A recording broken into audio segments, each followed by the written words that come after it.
पुण्यातील वाढती गुन्हेगारी हा पुण्यातला अत्यंत गंभीर विषय. म्हणजे कालच लॉ कॉलेज रोडवर एक गुन्हे शाखेच्या एका पोलीस अधिकाऱ्यावर रात्री 1 वाजता कोयत्याने वार झाले. ही अत्यंत गंभीर घटना आहे. इथून मागे सुद्धा वानोडी पोलीस स्टेशनच्या एका पोलीस कर्मचाऱ्यावर अशाच पद्धतीने वार करण्यात आलेले होते. हे वारंवार पुण्यात घडतंय, किंबहुना महाराष्ट्रात सुद्धा अशा घटना घडतात. हे एक कमकुवत गृहमंत्र्याचं लक्षण आहे.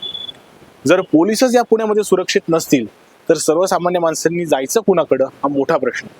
या गुन्हेगारीवर कुठं ना कुठं आळा घातला पाहिजे.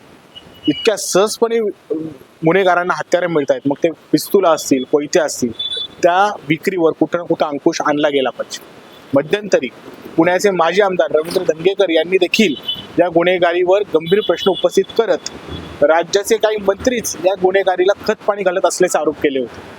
कालच्या घटनेने हे आरोप खरे आहेत की काय अशी शंका प्रत्येक पुणेकराच्या मनात येत आहे. गृहमंत्री देवेंद्र फडणवीस यांना हात जोडून विनंती आहे, तसंच पालकमंत्री अजितदादा पवार यांना सुद्धा विनंती आहे, या गुन्हेगारीमध्ये लक्ष घाला, नाहीतर ही वाढती गुन्हेगारी कधीतरी तुमच्या दारावर येईल. जय महाराष्ट्र.